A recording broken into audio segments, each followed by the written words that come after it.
मगध के सूखे पठारों पर बसा था एक गांव, सुमेरपुर।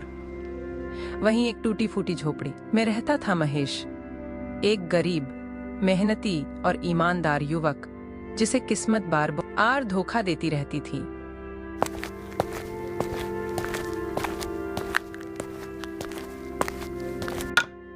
महेश खेत में बावड़ा चला रहा था। तपती धूप में पसीने से लथपथ चेहरा, पर हिम्मत अभी बाकी थी। खेत बंजर पड़ा था, पानी की एक बूंद तक नहीं थी।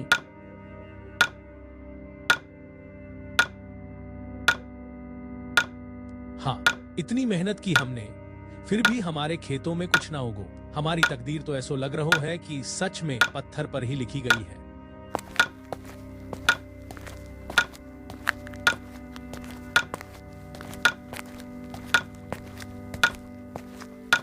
काय रे महेश, तू फिर से मिट्टी खोद रहो है।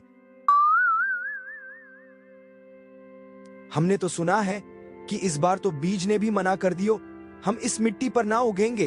प्रीतम, तू तो जानतो है, मेहनत करने वालों को भगवान देर से देता है, पर देता जरूर है।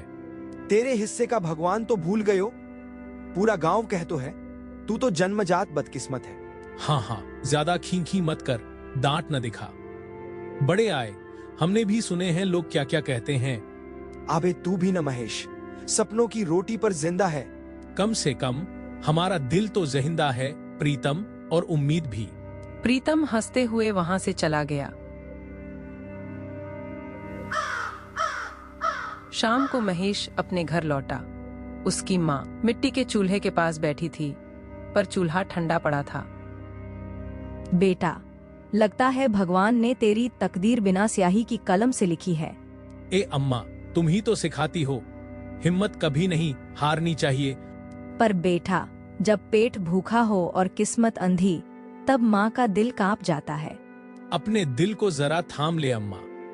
तू देखना, जिस मिट्टी को सपने छोड़ दिया है ना, वहीं हम एक दिन सोना उगाएंगे। तेरा भरोसा अभी भी नहीं टूटा? अभी नहीं टूटा अम्मा। तकदीर को हम चुन नहीं सकते, लेकिन हार मान लें जरूरी भी नहीं। तू बस हमारा साथ दे, फिर देख हम क्या कमाल करते हैं। थोड़ी देर बाद महेश सो गया।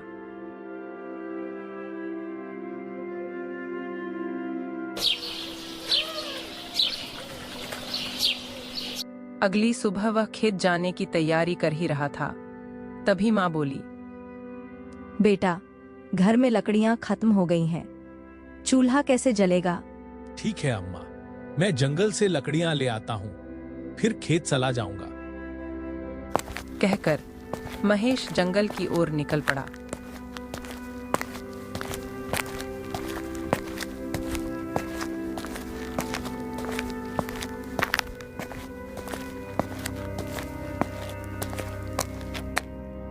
अरे महेश, तुम यहाँ इस वक्त? खेत में होना चाहिए था ना, जंगल क्यों? यह वृंदा थी, महेश की बचपन की प्रेमिका। अरे वृंदा, घर में लकड़ियां खत्म हो गई हैं, खेत बाद में, पहले अम्मा के चूल्हे की चिंता है। कल दूसरे गांव से लड़के वाले आए थे मुझे देखने, देखकर चले भी गए। तुम अपनी माँ को पिताजी के पास भेज दो, वरना देर हो जाएगी। तू हमारी हालत तो जानती है वृंदा, पूरे गांव में हमारी किस्मत का मजाक बनता है। दिन रात मेहनत करते हैं, फिर भी कुछ न मिलता। हमारी अम्मा तक कभी कभी किस्मत को कोसने लगती हैं। ऐसे में तुम्हारा दिल साफ है महेश, और यही सोच एक दिन तुम्हें बहुत ऊंचाई तक ले जाएगी। वृंदा के शब्दों ने महेश के भीतर एक हल्की सी उम्मीद जगा दी।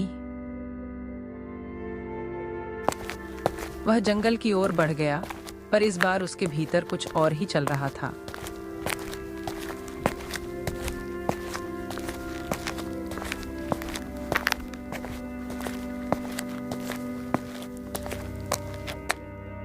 क्यों नहीं होता कभी कुछ ठीक? मेहनत करता हूं, दुआएं भी मिलती हैं, फिर भी सब बिगड़ जाता है।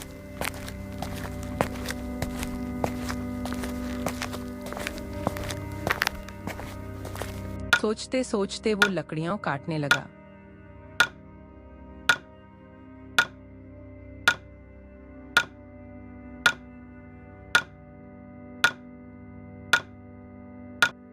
लकड़ियां बांटकर वो लौटने लगा। लकड़ियां बांटकर वो लौटने लगा, पर रास्ता भटक गया। ये कौन सा रास्ता है? अरे दद्दा, हम तो रास्ता ही भूल गए। महेश जंगल के उस हिस्से में कभी नहीं आया था। तभी तेज बारिश शुरू हो गई।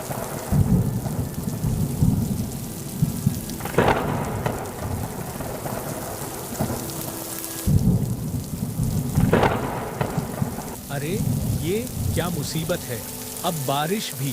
बारिश से बचने के लिए वो छांव ढूंढने लगा। तभी उसकी नजर एक पुरानी वीरान हवेली पर पड़ी।